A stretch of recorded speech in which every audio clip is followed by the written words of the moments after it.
ప్రియమైన దేవుని బిడ్డలకు ప్రభు అయిన యేసుక్రీస్తు నామమున వందనములండి.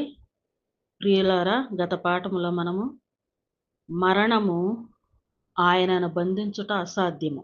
అంటే యేసుక్రీస్తు వారిని మరణము బంధించుట అసాధ్యము అనే అంశమును గూర్చి తెలుసుకున్నాం. అదే విధముగా గత పాఠములో పేతురు గారు నిలువబడి యేసుక్రీస్తు వారి గూర్చి ప్రవచనములలో వ్రాయబడిన విషయాలన్నీ కూడా వివరించి వారికి చెప్పారు. సకల మానవాళు పాపముతో నిండిపోయి అలానే ఉండి చనిపోతే నిత్య నరకానికి వెళతారు గనుక దేవుడు తన ప్రియ కుమారుడైన యేసుక్రీస్తు వారి ఈ లోకమునకు పంపించి మానవాళ్ళందరూ చేసిన పాపములకు తగిన శిక్ష ఆయన కుమారుడు అయిన యేసుక్రీస్తు వారి మీద వేసి మనము పొందవలసిన నరక యాతనంతా కూడా ఆయన శరీరమందు భరించి ఆయన శరీరమంతా కూడా నలగగొట్టబడి ఆయన రక్తమంతా కూడా ఆఖరి బొట్టు వరకు కార్చి ఆయన చనిపోయి ఆయన తిరిగి లేస్తాడు అనేసనని అనేక మంది ప్రవక్తలు రాబోయే ఆయనను గూర్చి వారు ప్రవచించినట్లుగా మనం చూడగలము. అనేక మంది ప్రవక్తలు ప్రవచించారు. ఇర్మియా గారు, యెషయా గారు, దావీదు గారు, దానియేలు గారు, ఇలా ప్రవక్తలందరూ కూడా ఈ ఆయన కుమారుడైన యేసుక్రీస్తు వారిని గూర్చి ప్రవచించారు. ఆ ప్రవచనాలన్నీ మీకు తెలుసు కదా. లోకరక్షకుడు దేవుని కుమారుడు ఈ లోకానికి వస్తారని, ఆయన ఈ విధమైన శ్రమలు పొంది సకల మానవాళ పాపమునకు తగిన శిక్ష ఆయన మీద ఆయన అనుభవిస్తాడని, ఆయన చనిపోతాడని, ఆయన తర్వాత 3వ దినమున ఆయన తిరిగి లేస్తారు అని ప్రవచనాల్లో వ్రాయబడి ఉన్నది కదా. ఆ వ్రాయబడిన విధముగానే ఆ వచ్చిన వారు ఆయన ఎవరో కాదు, ఆయనే దేవుని కుమారుడు.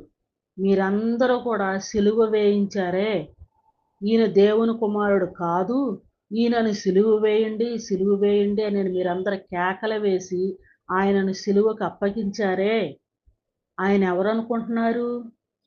మీరందరూ కేకలేశారు కదా. ఆ యొక్క మత పెద్దలు వారందరూ కూడా వారేమంటున్నారు? ఈయన దేవుని కుమారుడు కాదు అంటున్నారు. దానికి మీరందరూ కూడా అంగీకరించి నిజమే ఈయన దేవుని కుమారుడు కాదు కనుక ఈయనని సిలువ వేయండి, సిలువ వేయండి, సిలువ వేయండి అని మీరందరూ కేకలు వేసి ఆయనను సిలువకు అప్పగించారు కదా. కానీ మొన్నటిదాకా మీ మధ్య ఉన్నాడు ఆయన. ఎన్నో అద్భుతాలు చేశాడు, ఎన్నో ఆశ్చర్యకార్యాలు చేశాడు, చనిపోయిన వారి సహితం తిరిగి లేపాడు, గురుడి వారిని బాగు చేశాడు, నీటి మీద నడిచాడు, 4 రోజుల క్రితం చనిపోయిన సమాధిలో పాతి పెట్టబడిన వ్యక్తిని తిరిగి లేపాడు. ఇలాంటి ఎన్నో ఆయన మీ మధ్య చేశాడు కదా. అవన్నీ మీరు చూశారు కదా. ఇంకను ఆయన దేవుని కుమారుడని మీరు నమ్మలేదా? మీరు నమ్మకుండగా మీరు ఆయన దేవుని కుమారుడు కాదని ఆయనను సిలువకు అప్పగించి చంపించారు. ఆయన అసలు ఎవరనుకుంటున్నారు అసలు? ఆయన ప్రవచనాలలో రాయబడిన వ్యక్తి ఈయనే. ఈయననే మీరు సిలువ వేయించారు. దేవుని కుమారుని మీరు సిలువ వేయించారు. మొన్నటిదాకా ఎన్నో అద్భుతాలు ఆశ్చర్యకార్యాలు మీ మధ్య చేస్తూ చూశారు. అయినా మీరు నమ్మరా? ఆయన దేవుని కుమారుడని మీరు నమ్మరా? ఆయన్ని తీసుకొని వెళ్ళి సిలువ వేయండి, సిలువ వేయండి అని వారి మరణానికి ఆయన్ని అప్పగించారు కదా. ఎంత ఘోరమైన పాపం చేశారో తెలుసా మీరు? దేవుని కుమారుండే మీరు సిలువ వేయించారు, చంపివేయించారు మీరు. సహజంగా ఎవరైనా వ్యక్తిగతంగా ఏమైనా తప్పులు, పాపాలు ఇంకేవైనా చేస్తే, లేక ఎవరినైనా చంపినా, ఎవరిని నరహత్య చేసినా, ఇంకేమైనా పాపాలు చేసినా, ఏ దోషాలు చేసినా, అవన్నిటిని కూడా దేవుని సన్నిధికి వచ్చి దేవునికి పశ్చాత్తాప హృదయం కలిగి దేవుని సన్నిధిలో దేవునికి మొరపెడితే దేవుడు క్షమిస్తాడు మనల్ని. కానీ వ్యక్తిగత పాపాలు కాదు మీరు చేసింది. స్వయాన దేవుని కుమారుడైన యేసుక్రీస్తు వారినే అనేక మంది ప్రవక్తలు ప్రవచనాల్లో వ్రాయబడించిన సరే ఆయన ప్రవక్తల చేత వ్రాయబడించిన ఆయనను ఈ లోకానికొస్తే మీరు గ్రహించలేదు. ఆయన గొప్ప కార్యాలు మీరు అర్థం చేసుకోలేదు. ఆ దేవుని కుమారుణ్ణే మీరు సిలువకు అప్పగించారు. వ్యక్తిగతంగా మీరు ఏ పాపాలు చేసినా దేవుడు క్షమిస్తాడో, శిక్షిస్తాడో, దేవుని సన్నిధిలో విరిగి నలిగి హృదయం కలిగితే దేవుడు క్షమించి మిమ్మల్ని వదిలేస్తాడేమో. కానీ మీరు చేసింది మామూలు పాపం, మామూలు ద్రోహం కాదు. స్వయాన దేవుని కుమారుడైన యేసుక్రీస్తు వారినే చంపివేయండి, సిలువ వేయండి, సిలువ వేయండి అని కేకలేసి మరీ సిలువకు అప్పగించారు.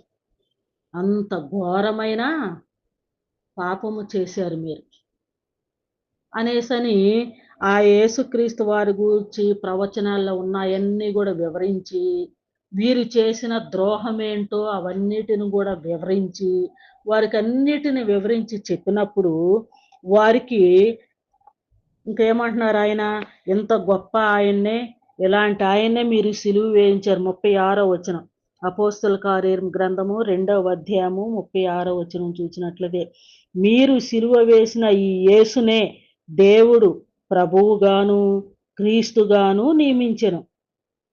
మీరైతే ఈయనని సిలువ వేశారు కదా, సిలువ వేయండి సిలువ అని కేకలేసి సిలువ వేయించారు కదా, ఆ గొప్ప దేవుని కుమారుని మీరు సిలువ వేయించారు కదా, మరి పాపం మీరు చేసిన ద్రోహం, మీరు చేసిన పాపం అంతా ఇంత కాదు అనేసనని పేతురు గారు వారికి వివరించి చెప్పినప్పుడు,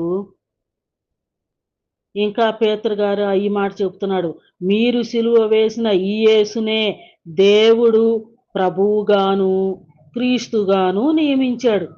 ప్రభు అంటే ఏంటి అర్థము? రాజు. క్రీస్తు అంటే అర్థం ఏంటి? అభిషక్తుడు. ఎన్నోసార్లు చెప్పాను. ఇక్కడ 2వ అధ్యాయము 31వ వచనంలో మనం చూసినట్లయితే, అపోస్తుల కార్యము గ్రంథము 2వ అధ్యాయము 31వ వచనం, క్రీస్తు పాతాళములో విడువబడలేదనియు. అంటే క్రీస్తు అనే మాటకు అక్కడ 2 అనే అంకె ఉంది. అక్కడ కింద ఫుట్ నోట్లో మనం చూసినట్లయితే, క్రీస్తు అను మాటనకు అను శబ్దమునకు అభిషక్తుడు అని అర్థము. క్రీస్తు అనే శబ్దమునకు అభిషక్తుడని అర్థము. అంటే మీరు సిలువ వేసిన ఈ యేసునే దేవుడు, అంటే తండ్రి అయిన దేవుడు, మీరందరూ సిలువ వేయించారే ఆ యేసునే, ప్రవచనాల్లో వ్రాయబడి ఉన్న వారెవరైనా రక్షకుడు ఎవరైతే ఉన్నారో ఆ రక్షకుడే మన మధ్యకు వచ్చాడు. మన మధ్యకు వస్తే మీరందరూ మీ మధ్యకు వచ్చారు, మీరందరూ ఆయన సిలువ వేశారు.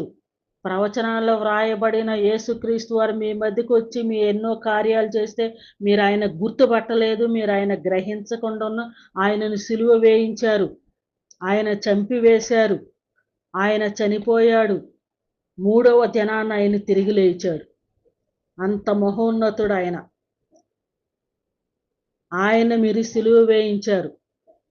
అయితే తండ్రి అయిన దేవుడు ఏం చేశాడంటే, ఆయన వచ్చారు, ఆయన ఇచ్చిన పనంతా నెరవేర్చాడు, ఆయన చనిపోయాడు, ఆయన తిరిగి లేచాడు గనుక, ఆ తిరిగి లేచిన ఆయనను అంటే యేసుక్రీస్తు వారిని తండ్రి అయిన దేవుడు అభిషేకించి, అంటే క్రీస్తు అంటే అర్థం ఏంటి? అభిషక్తుడు అని అర్థము. తండ్రి అయిన దేవుడు క్రీస్తు వారిని అంటే యేసుక్రీస్తు వారిని అభిషేకించాడు. అభిషేకించి ఆయన అభిషేకించిన తర్వాత ఆయన ప్రభువుగా నియమించాడు. ప్రభువు అంటే రాజు.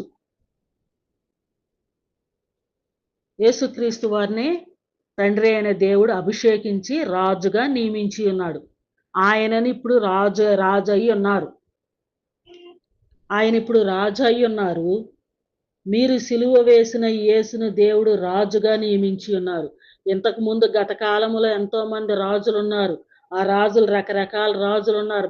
ధర్మశాస్త్ర చట్ట ప్రకారం పాత నిబంధనలు ఎంతో మంది రాజులు ఉన్నారు. దానియేలు ప్రవక్త ప్రవచించినట్టుగా ఆ రాజుల కాలములలో దానియేలు గ్రంథం 2వ అధ్యాయం 44వ వచనంలో, ఆ రాజుల కాలములలో పరలోకమందున్న దేవుడు ఒక రాజ్యమును స్థాపించును, దానికెన్నటికి నాశనము కలుగదు అదే విధంగా ఆ తండ్రి అయిన దేవుడు ఈయన్ని రాజుగా నియమించి ఉన్నారు. మరిక రాజులు లేరు. వారు ఇశ్రాయేలీయులు యూదులు కదా! ఆ యూదులకి, ఇశ్రాయేలీయులకి రాజులు లేరు. దేవుడే ఒక రాజును నియమించి ఉన్నారు. మరి మీరేమో ఇంత ద్రోహం చేశారు. మీ అందరికీ ఇశ్రాయేలీయులకి, యూదులకి, సకల మానవాళి కోసమే దేవుడు ఒక రాజును నియమించారు. మరి మీరేమో ఇంత ద్రోహం చేశారు, ఇంత ఘోరం చేశారు అనేసని పేతురు గారు వివరించి చెప్పినప్పుడు వారందరంట వారందరికీ ఈ యొక్క మాటలు వారి హృదయములో నొచ్చుకున్నాయంట. 37వ వచనం, వారు ఈ మాటలు విని హృదయములో నొచ్చుకొని అనంటే దాన్ని నొచ్చుకొనటం అంటే మాటకు అర్థము కింద ఫుట్ నోట్లో 1వ నెంబర్లో చూసినట్లయితే పొడవబడి అని అర్థము. అంటే వారి యొక్క హృదయములలో పొడుచుకున్నాయి అన్నమాట. పొడుచుకున్నాయి, గుచ్చుకున్నాయి. పేతురు గారు చెప్పిన మాటలు, మీరు చేసిన ద్రోహం అంతా ఇంత కాదు. దేవుని కుమారుడైన యేసుక్రీస్తు వారిని సిలువ వేయించారు అని చెప్పినప్పుడు వారి హృదయంలో నొచ్చుకొని, సహోదరులారా మేమేమి చేతుమని పేతురును కడమ అపోస్తులను అడుగగా వారందరూ కూడా, అయ్యా మేమెంత ఘోర పాపం చేసాం, మా పాపానికి క్షమాపణ లేదుగా, ఇక వ్యక్తిగతంగా ఏమైనా పాపాలు చేస్తే దేవుడు క్షమిస్తాడేమో జాలి హృదయంతో గాని మేము దేవుని కుమారుండే మీ సిలువ వేయించి చంపి వేయించాం కదా, మా పాపముల క్షమాపణ లేదా? వారి హృదయంలో నొచ్చుకున్నది, గుచ్చుకొనబడిన వారై అంటే ఆ సమయంలో వారి ఎంత పశ్చాత్తాప పడుతున్నారు. అయ్యో మేము ఎంత ఘోరం పాపం చేశాము, ఇక మాకు క్షమాపణ లేదా, మేము ఏం చెయ్యాలి, మాకు ఇంక మా జీవితాలు ఏం కావాలి, మేమేంటి మా పరిస్థితి అని వారి ఎంతో వారి యొక్క హృదయములో వారి యొక్క తల్లకిందులైపోయి ఉంటారు. అలాంటి పశ్చాత్తాప హృదయము కలిగిన వారై పేతురును కడమ అపోస్తులను వారు పశ్చాత్తాపం కలిగిన వారే వారిని అడుగగా అప్పుడు పేతురు ఏమంటున్నారు అనేసనంటే, మీరు మారు మనసు పొంది పాప క్షమాపణ నిమిత్తము ప్రతి వాడును యేసు క్రీస్తు నామమున బాప్తిసము పొందుడి. అంటే ఏమంటున్నారు ఇక్కడ పేతురు గారు, మీరందరూ మారు మనసు పొందండి. ముందు మారు మనసు పొందటం అంటే అర్థం ఏంటి? మీ వ్యక్తిగత పాపములు ఏమైనా ఉన్నాయేమో, వ్యక్తిగతంగా ఎవరైనా ఏమైనా ఏ పాపాలు చేశారో, అందరూ పాపాలు చేశారు. నీతిమంతుడును లేడు, ఒక్కడును లేడు. అందరూ పాపము చేసి పూర్తిగా త్రోవ తొలగిన వారై ఉన్నారు. అందుకే మీరందరూ కూడా మీ యొక్క పాపములను ఒప్పుకొనండి. మీ పాపములను ఒప్పుకొనండి. అలానే దేవుని విషయంలో కూడా, దేవుని కుమారుని విషయంలో మీరు చేసిన ఆ సిలువ వేసిన తప్పును కూడా దేవుని సన్నిధిలో మీరు ఒప్పుకొనండి. పశ్చాత్తాప హృదయం కలిగిన వారై మీ పాపములను ఒప్పుకొనండి. మీ పాపములు ఒప్పుకొని ప్రార్థించి మీ పాపములు ఒప్పుకొని మీరు మారు మనసు పొందండి. ఏమని మారు మనసు పొందాలి? మీ యొక్క దుష్ట క్రియలు, ఇంతకు ముందు చేసిన క్రియలు ఏవి కూడా మీరు చెయ్యొద్దు. ఏ పాపపు క్రియలు ఏవి కూడా మీరు చెయ్యొద్దు అని మీరు ఇక నుంచి నీతిమంతులుగా అన్ని విషయంలో నీతిగా యథార్థంగా బ్రతకటం కోసమే మీరు మారు మనసు పొందండి. అదే విధముగా దేవుని కుమారుణ్ణి మేము శిక్షించాము అనేసని దయతో క్షమించమని దేవుణ్ణి మీరు అడగండి. ఆ దేవుని కుమారుణ్ణి తండ్రి అయిన దేవుడు రాజుగా నియమించారు కనుకనే మీరందరూ కూడా బాప్తీసం పొంది ఆయన యొక్క రాజ్యములో, ఆయన రాజు అన్నారు కదా, ఆ రాజుగారికి ఆయన యొక్క రాజ్యములో మమ్మలను కూడా చేర్చుకొనండి. మేము క్రీస్తు వారిని మాకు రాజుగా ఉండాలని మేము కోరుకుంటున్నాము అనేసని మీరు మారు మనసు పొంది దేవుణ్ణి అడగండి. వ్యక్తిగతమైన పాపాలను దేవుని క్షమించమని అడగండి. దేవుడు రాజుగా నియమించిన ఆ క్రీస్తు ప్రభు వారి యొక్క రాజ్యములో మీరును సభ్యులుగా చేరండి అనేసని పేతురు గారు వారికి వివరించి చెప్పినప్పుడు వారందరూ కూడా ఆ మారు మనసు పొంది పాప క్షమాపణ నిమిత్తమై మీరందరూ ఈ విధంగా మారు మనసు పొంది పాప క్షమాపణ అంటే మీరు వ్యక్తిగతంగా చేసిన సకల పాపములు కానీ యేసుక్రీస్తు వారిని విషయములో మీరు చేసిన పాపములు కానీ సమస్తమును కూడా దేవుని సన్నిధిలో ఒప్పుకొని ప్రార్థించి ఒప్పుకొని ప్రతి వారికి ఒక్కరి పాపములు క్షమించబడులాగున మీరందరూ కూడా యేసుక్రీస్తు వారి యొక్క నామములో మీరందరూ బాప్తీసము పొందుడి. యేసుక్రీస్తు వారి ఈ లోకములో ఉన్నప్పుడు చెప్పారు కదా, అందరూ సకల మానవాళ్ళు ఈ విధముగా చేయుడి అనేసనని యేసుక్రీస్తు వారు యోహాను గారి దగ్గర బాప్తీసం పొంది ఉన్నారు కదా. అదే విధంగా యేసుక్రీస్తు వారు చెప్పిన ఆజ్ఞ ప్రకారము ఆయన రాజుగా ఉన్నారు కనుక ఆ రాజుగారి యొక్క ఆజ్ఞ ఏంటి? మీరు నేను ఇలా చేసిన సకల మానవాళ్ళు ఈ విధముగా చెయ్యాలి ఆయన ఒక ఆజ్ఞనిచ్చి ఉన్నాడు కదా. ఆ ఆజ్ఞ ప్రకారం మీరందరూ కూడా ప్రతి వారు కూడా మీ యొక్క పాప క్షమాపణముల నిమిత్తమై మీరందరూ కూడా యేసుక్రీస్తు వారి యొక్క నామముల బాప్తీసము పొందుడి అనేసి అని చెప్పారు పేతురు గారు. అప్పుడు మీరు ఎప్పుడైతే మీరు బాప్తీసం పొందుతారో అప్పుడు మీరు పరిశుద్ధాత్మ అనే వరమును పొందుదురు. ఎప్పుడైతే మీరు బాప్తీసం పొందుతారో అప్పుడు మీరు పరిశుద్ధాత్మ అనే వరమును మీరు పొందుదురు. ఈ వాగ్దానము మీకును మీ పిల్లలకును మీ దూరస్తులందరికీ అనగా ప్రభు అయిన మన దేవుడు తన యొద్దకు పిలిచిన వారందరికీ చెందునని వారితో చెప్పెను. ఈ విధముగా ప్రతి ఒక్క అందరూ కూడా మీకు మీ పిల్లలు మీ దూరస్తులు అంటే సకల మానవాళ్ళు వారు కానీ వారి పిల్లలు దూరస్తులు అంటే అందరిక సకల మానవాళ్ళందరూ కూడా ఈ విధముగా చేయండి అనేసని పేతురు గారు నిలవబడి వారందరికి వివరించి చెప్పినప్పుడు వారందరూ కూడా అట్టి ఆయన ప్రభు అయిన మన దేవుడు తన యొద్దకు పిలిచిన వారందరికీ ఈ వాగ్దానము చెందుద్ది. ఏ వాగ్దానము? సకల మానవాళి వారి యొక్క పాపములను ఒప్పుకొని పశ్చాత్తాపపడి దేవుని సన్నిధిలో ఒప్పుకొని మారు మనస్సు పొంది ఇంకెన్నడూ ఆ పాపములు చేయకుండా మారు మనసు పొంది యేసుక్రీస్తు వారి నామములో ప్రతి ఒక్కరు కూడా బాప్తీసము పొందవలెను. ఆ విధంగా పొందిన ప్రతి వారికి కూడా పరిశుద్ధాత్మ అనే వరము ఇయ్యబడుతుంది అనేసని పేతురు గారు ఇక్కడ వివరించి చెప్తూ ఉంటున్నారు. అంటే ఎందరైతే యేసుక్రీస్తు వారి నామములో బాప్తీసం పొందుతారో వారికి అందరికీ కూడా పరిశుద్ధాత్మ వరం ఇవ్వబడుతుంది. అంటే కొందరికే కాదు, పరిశుద్ధాత్మ కొందరికి మాత్రమే కాదు, కొందరి మీదకే వచ్చి కొద్దిసేపు ఏదేదో హడావుడి చేసి మరలా వెళ్ళిపోవటం కాదు. బాప్తీసం పొందిన ప్రతి ఒక్కరికి కూడా పరిశుద్ధాత్మ అనే వరం ఇయ్యబడుతుంది. గనుక మీరు ప్రతి ఒక్కరు కూడా ఈ విధముగా బాప్తీసం పొందుడి అనేసని పేతురు గారు వివరించి చెప్పినప్పుడు వారందరూ కూడా ఇంకా పేతురు గారు ఇంకను అనేక విషయాలన్నిటిని కూడా వారందరికీ వివరించి చెప్పినప్పుడు అనేక విధములైన మాటలతో వారికి సాక్ష్యం ఇచ్చి మీరు మూర్ఖులకు ఈ తరము వారికి వేరై రక్షణ పొందుడని వారిని హెచ్చరించెను.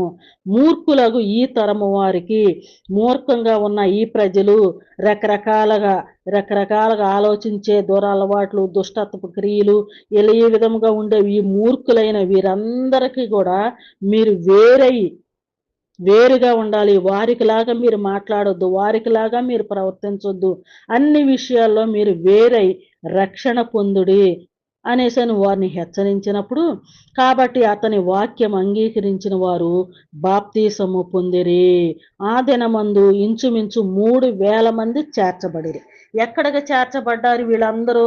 ఈ మాటలన్నీ విన్న తర్వాత ఏ మాటలు విన్నారు? యేసుక్రీస్తు వారిని గురించి ప్రవచనాల్లో వ్రాయబడినవన్నీ పేతురు గారు వివరించారు. వీరు తెలియకయే సిలువకు ఆయనను అప్పగించారు, మీరు తెలియకయే అప్పగించారని చెప్పినప్పుడు వారు విన్నారు. ఆ తర్వాత మీరు మారు మనసు పొందండి, యేసుక్రీస్తు వారి నామములో బాప్తీసం పొందండి అనేసి అని చెప్పినప్పుడు వారు అంగీకరించారు. వారందరూ కూడా యేసుక్రీస్తు వారి నామంలో బాప్తీసము పొందారు. వారందరూ కూడా బాప్తీసము పొంది చేర్చబడ్డారు. ఎక్కడికి చేర్చబడ్డారు? తండ్రి అయిన దేవుడు యేసుక్రీస్తు వారిని ప్రభువుగాను క్రీస్తుగాను అంటే అభిషేకించి ప్రభువుగా అంటే రాజుగా ఆయన నియమించారు కదా. ఆయన రాజు అయి ఉన్నారు కనుక ఆయన రాజ్యములో సభ్యులుగా ఉండునట్లుగా, ఆయన రాజ్య నివాసులుగా ఉండునట్లుగా వీరందరూ కూడా ఆ యొక్క రాజుగారి యొక్క రాజ్యములోనికి చేర్చబడ్డారు. ఆ దినమున ఇంచుమించు 3,000 మంది బాప్తిసం తీసుకొని క్రీస్తు యొక్క రాజ్యములోనికి చేర్చబడ్డారు. అదే మొట్టమొదటిసారి క్రీస్తు యొక్క రాజ్యము ప్రారంభమైనది. అంతకుముందు బాప్తీసం యోహాను చేత బాప్తీసం ఇచ్చారు కానీ పొందిన వారు పొందారు కానీ యేసుక్రీస్తు వారి యొక్క రక్తములో పాపములు కడుక్కొని ఆ విధంగా పశ్చాత్తాప హృదయం కలిగిన వారై క్రీస్తు యొక్క రక్తములో పాపములు కడుగుకోల. ఎందుకంటే అప్పటికి యేసుక్రీస్తు వారు ఆయన శిలువ మరణమును పొందలేదు. ఆయన చనిపోయి సకల మానవాళి దోషము ఆయన మీద వేసుకొని ఆయన శరీరం అంతా కూడా నలగొట్టబడి ఆయన రక్తం అంతా కూడా ఆఖరి బొట్టు వరకు కార్చి ఆ కార్చిన రక్తములో ఆయన నామమున ఆయన పంపిన తండ్రి యొక్కయు అంత త్యాగం చేసిన యేసుక్రీస్తు వారి యొక్కయు బాప్తీసం తీసుకొని తర్వాత మనకి తోడుగా ఉంటున్న పరిశుద్ధాత్ముని యొక్కయు అంటే అంతకుముందు తండ్రి అయిన దేవుడు మాత్రమే యెహోవా దేవుడు మాత్రమే ఉన్నాడు. అది ఇశ్రాయేలీయులకు మాత్రమే. ఆ తర్వాత యేసుక్రీస్తు వారి ఈ లోకమునకు వచ్చిన తర్వాత సకల మానవాళి యొక్క పాప దోషములన్నీ కూడా ఆయన భరించాడు. ఆయన మీద వేసుకొని గొర్రె పిల్లవలే ఆయన రక్తమును చిందించారు. ఇశ్రాయేలీయులు గొర్రెలను మేకలను తీసుకొని వచ్చి వాటి యొక్క రక్తాన్ని చిందించేవారు. వారి యొక్క పాపమును క్షమాపణ నిమిత్తమై గొర్రెలను మేకలను బలిగా అర్పించేవాళ్ళు. వారి వ్యక్తిగతంగా ఎవరికి వారు చేసిన పాపల నిమిత్తమే ఆ యొక్క పశువుల్ని బలిచ్చేవాళ్ళు. కానీ సకల మానవాళ్ళ యొక్క పాపముల నిమిత్తమే గొర్రె వలె యేసుక్రీస్తు వారు ఆయన మీద వేసుకొని పాప దోషమంతా ఆయన మీద వేసుకొని ఆయన బలి అయిపోయాడు. ఆయన బలి అయిన ఆయన యొక్క నామములో అంటే ఆయన పంపించిన తండ్రి బలి అయిన క్రీస్తు ఆయన రక్షింపబడిన తర్వాత ఆయన రాజ్యంలో చేర్చబడిన వారికి పరిశుద్ధాత్మ తోడుగా ఉంటున్నాడు కనుక ఆ తండ్రి కుమార పరిశుద్ధాత్మని యొక్క నామములో బాప్తీసము తీసుకుని వారందరూ కూడా క్రీస్తు యొక్క రాజ్యములో ఆయన యొక్క రాజ్య నివాసులుగా ఉంటారు. ఆ విధముగా ఉండుట నిమిత్తమే ఈ రోజే అట్టి కార్యక్రమం ప్రారంభమైనది. ఆయన వెళ్ళిపోయిన తర్వాత యేసుక్రీస్తు వారు ఆరోహణమైన తర్వాత నేను వెళుతున్నాను, పరిశుద్ధాత్మను మీకు ఆదరణకర్తను మీకు పంపుతాను, మీరు ఎక్కడే ఉండండి అని అపోస్తలులకు చెప్పారు. ఆయన వెళ్ళిన తరువాత పెంతెకోస్తు అనే పండుగ దినమున పరిశుద్ధాత్మనే వరము పరిశుద్ధాత్మ శక్తి వచ్చి ఉన్నది. అప్పుడు వీరందరూ కూడా ఇంతకుముందు గత పాఠంలో మనం చెప్పినదంతా కూడా జరిగినది.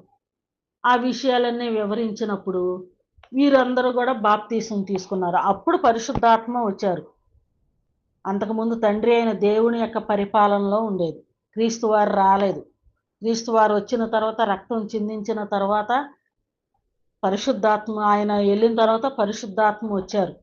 అప్పుడు కడగబడిన ఆయన యొక్క రక్తములో కడగబడి తండ్రి కుమార పరిశుద్ధాత్మ నామంలో బాప్తీసం తీసుకుని వారందరికీ పరిశుద్ధాత్మ అనే వరం ఇయ్యబడినది. ఆ పరిశుద్ధాత్మ అనే వరం కొద్దిసేపు వచ్చి వెళ్ళిపోయేది కాదు, లేదా కొందరిలోకే వచ్చి కొందరిలోకి రాకుండా ఉండేది కాదు.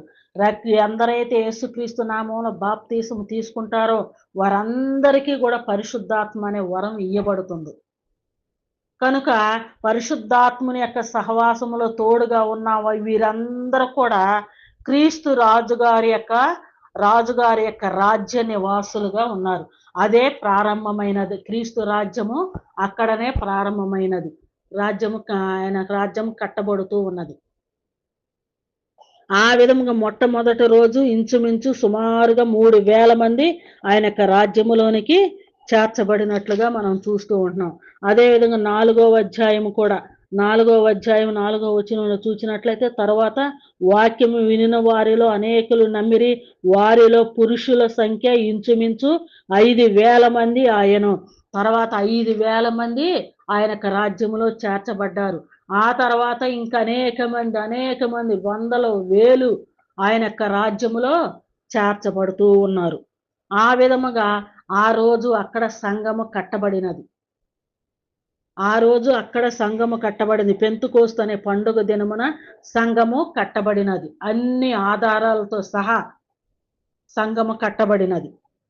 ఆ సంఘముగా కట్టబడిన వారందరూ కూడా ఏం చేస్తున్నారంటే, వీరందరూ కూడా అపోస్తులుల బోధ యందును, సహవాసమందును, రొట్టె విరుచుట యందును, ప్రార్థన చేయుట యందును ఎడతెగక ఉండిరి.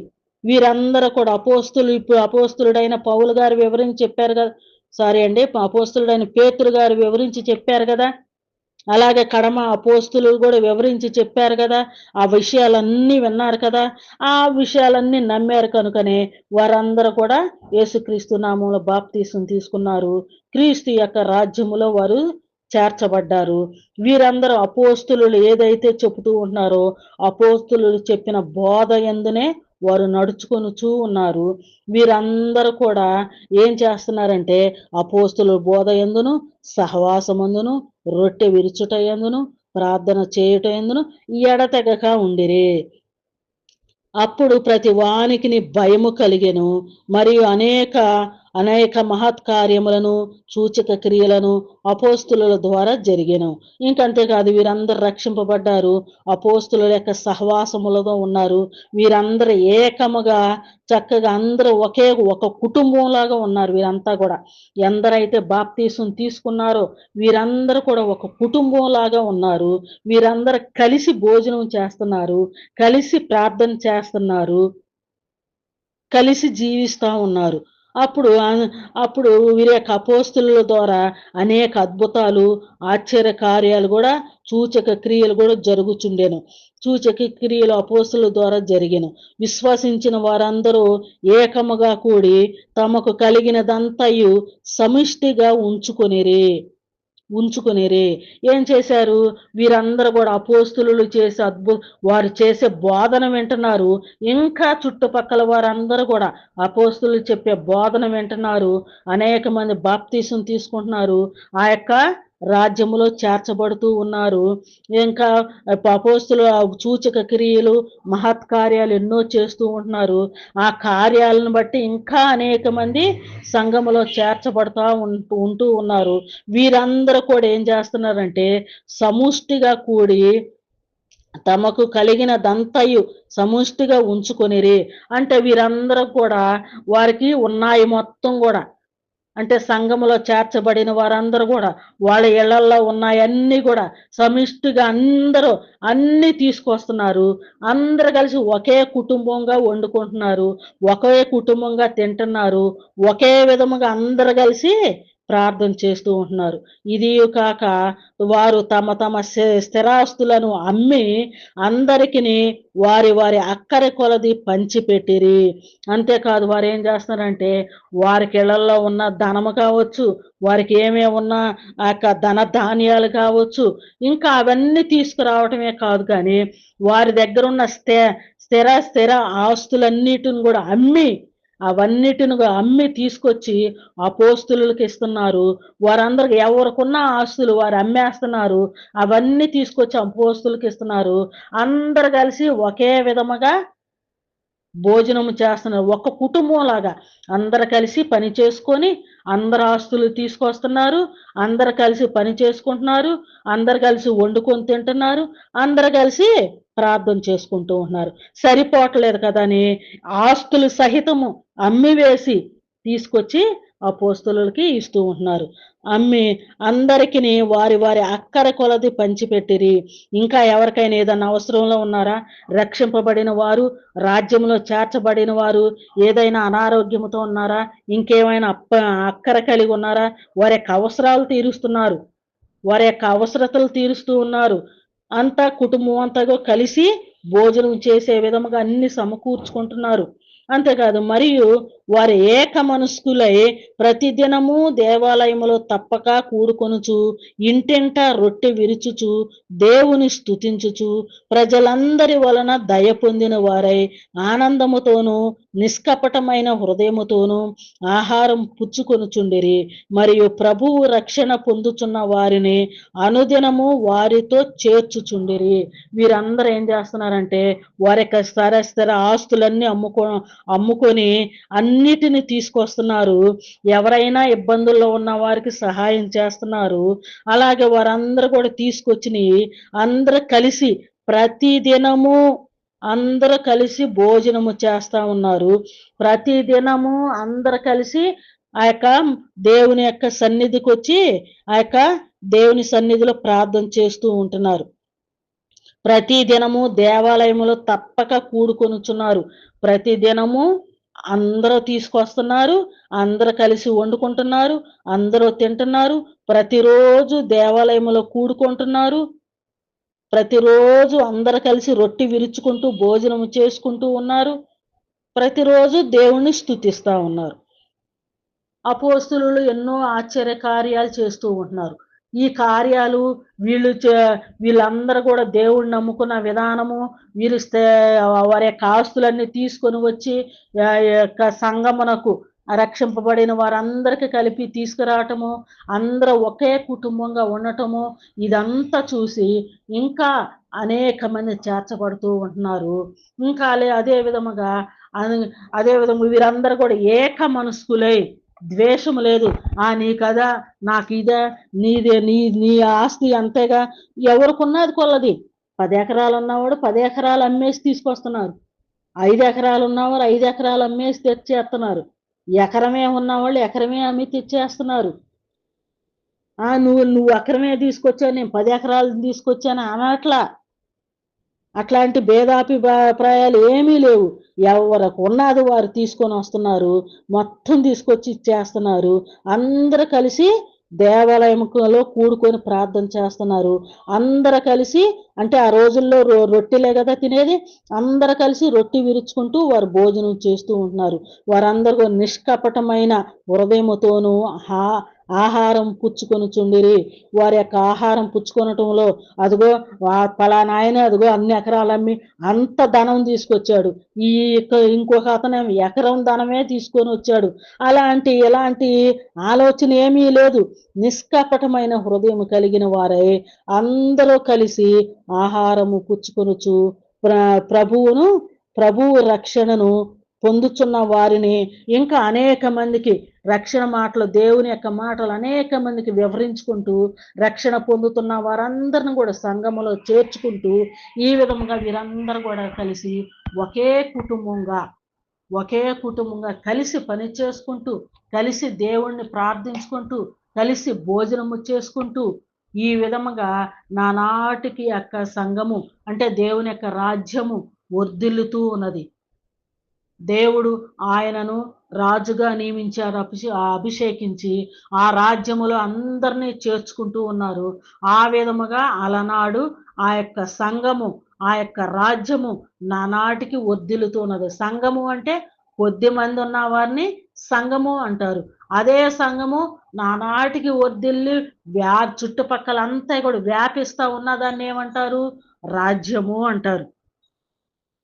ఆ ప్రభువారి యొక్క రాజ్యము నానాటికి వర్ధిల్లుతూ ఉన్నది. ఆ యొక్క వర్ధిల్లుతున్న విధానములో అపోస్తులు ఒకే క్రమమైన బోధనే వారికి బోధించారు.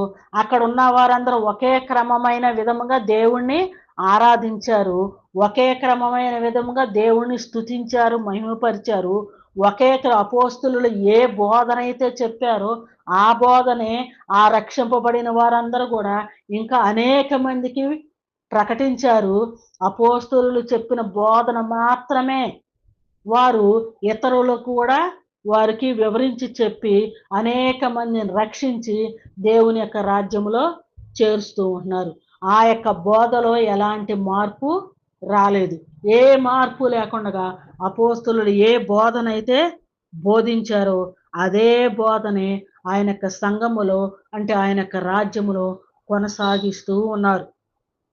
ఆ విధముగా అలనాడు సంఘం అంతా కూడా ఆ విధముగా అభివృద్ధి చెందుతూ నానాటికి వర్ధిల్లుతూ సంఘమంతా కూడా నిష్కళంకమైన ప్రేమ కలిగిన వారై అందరూ మంచి హృదయం కలిగిన వారై ఆ విధముగా దేవుని యొక్క పనిలో కొనసాగుకుంటూ ఏకాడక అందరూ కూడా ప్రతి దినము దేవాలయంలో కూడుకొని దేవుని ప్రార్థించటము, అనేక మందికి అపోస్తులు చెప్పిన బోధన అనేక మందికి ఎవరికి వాళ్ళే రక్షింపబడిన వారందరూ కూడా దేవుని వాక్యాన్ని పూర్తిగా అర్థమైన వారందరూ కూడా ఎవరికి వాళ్ళే అనేక మందికి వివరించి చెప్పుకుంటూ అందరినీ తీసుకొని వచ్చి అందరినీ రక్షించుకుంటూ అందరికీ బాప్తీసాలు ఇచ్చుకుంటూ అందరినీ దేవుని యొక్క రాజ్యములో చేర్చే పనిలో ఉన్నారే తప్ప నీది నాది ఇంకోటి వేరే బోధ అనేది ఏదీ లేదు. అందరూ ఏక మనస్కులై నిష్కపటమైన హృదయం కలిగిన వారే దేవుని యొక్క పనిని ఆ విధముగా కొనసాగించారు. ఆనాది కాలములో ఆ కాలములో దేవుని యొక్క సంఘము ఆ విధముగా స్థాపించబడినది. అలనాడు ఆ యొక్క ఇశ్రాయేలు దేశములో ఆ యొక్క యెరూషలేము పట్టణములో అక్కడ పెంతెకోస్తు అనే పండుగ దినమున సంఘము స్థాపించబడినది. అదే సంఘము నానాటికి వర్ధిల్లుతూ ఉన్నది. ఆ సంఘములో ఉన్న వారందరూ కూడా దేవుని యొక్క బిడ్డలుగా, దేవుని యొక్క రాజ్య నివాసులుగా వారందరూ ముద్ర వేయబడి ఉన్నారు. మరి అలాంటి రాజ్యములో దేవుని యొక్క రాజ్యములో యేసుక్రీస్తు వారు ఆయన రాజు అయి ఉన్నారు. ఆయన ప్రభువు అయి ఉన్నారు. ఆ ప్రభువు వారి యొక్క రాజ్యములో ప్రతి ఒక్కరు కూడా సభ్యులుగా ఉండవలసినదిగా, ఆ ప్రభువు వారి యొక్క రాజ్య నివాసులుగా ప్రతి ఒక్కరు కూడా ఉండవలసినదిగా ప్రభు పేరట మనవి చేస్తూ, అదే సంఘము, అదే రాజ్యము, ఆ స్థాపించబడిన సంఘమే నానాటికి వర్ధిల్లాలి కానీ వేరు వేరు విధములుగా ఉండకూడదని ఇక్కడ దేవుడు మనకు తెలియచేస్తూ ఈ యొక్క విషయాలన్నీ కూడా మనకు తెలియచేస్తూ ఉన్నారు. అలనాడు స్థాపించబడిన సంఘము నిష్కపటమైన శుద్ధ హృదయం కలిగిన సంఘముగా ఉన్నది. ఇప్పుడు నేటి క్రైస్తవులు కూడా అదే విధమైన నిష్కపటమైన మంచి హృదయం కలిగిన వారిగా వారందరూ కూడా మంచి నిష్కపటమైన హృదయం కలిగిన వారుగా ఉండి సంఘము క్షేమాభివృద్ధి కొరకై ప్రతి ఒక్కరు కూడా పాటు పడవలసినదిగా ప్రభు పేరట మనవి చేస్తూ, రక్షణ పొందిన వారు ఎవరైనా ఉంటే పడండి. రక్షణ పొందిన వారు అనేక మందిని రక్షించి ఆ నిత్య నరకానికి వెళ్ళకుండగా అనేక మందిని రక్షించి అలనాడన్నారు కదా, వారు అన్నారు కదా యూదులు ఇశ్రాయేలీలు, అయ్యో మేము ఇంత ఘోర పాపం చేసి ఉన్నామే, మా పాపమునకు క్షమాపణ లేదా, మాకేంటి స్థితి, మా పరిస్థితి ఏంటి అని వారి హృదయంలో గుచ్చుకొనబడిన వారే పేతురుని అపోస్తలుని అడిగినప్పుడు, మీరు పాపములు కడిగి వేసుకోండి, మీరు మారు మనసు పొంది యేసుక్రీస్తు వారి నామంలో బాప్తీసం పొందుడి, అప్పుడు పరిశుద్ధాత్మ అనే వరం మీకు వచ్చింది. ఆ పరిశుద్ధాత్మ అనే వరం మీకు తోడుగా ఉండి ఎల్లప్పుడూ శ్రేష్టమైన మార్గంలో మిమ్మల్ని నడిపించుద్ది కనుక ఆ విధముగా మీరందరూ ఉండండి. ఇది మాత్రమే శ్రేష్టమైనది. భూలోకములో శ్రేష్టమైనది ఏదైనా ఉన్నది అంటే దేవుని యొక్క సంఘము, ఆయన యొక్క రాజ్యము మాత్రమే శ్రేష్టమైనది కనుక ఆ రాజ్యములో ప్రతి ఒక్కరు కూడా ఉండవలసినదిగా, రకరకాలుగా పాపంలో ఎలా ఉండి ఏ విధముగా ఉన్నా చనిపోతే నిత్య నరకానికే. కానీ అలాంటి నరకానికి ఎవరో కూడా వెళ్ళకుండగా అందరూ కూడా క్రీస్తు యొక్క రాజ్యములో చేరవలసినదిగా ప్రభు పేరట ప్రతి ఒక్కరిని కూడా మనవి చేస్తూ ఈ నా మాటలు ముగిస్తూ ఉన్నానండి. షేర్ చేయండి, సబ్స్క్రైబ్ చేయండి, లైక్ చేయండి, మీ కామెంట్లను తెలియచేయండి. అందరికీ వందనములు.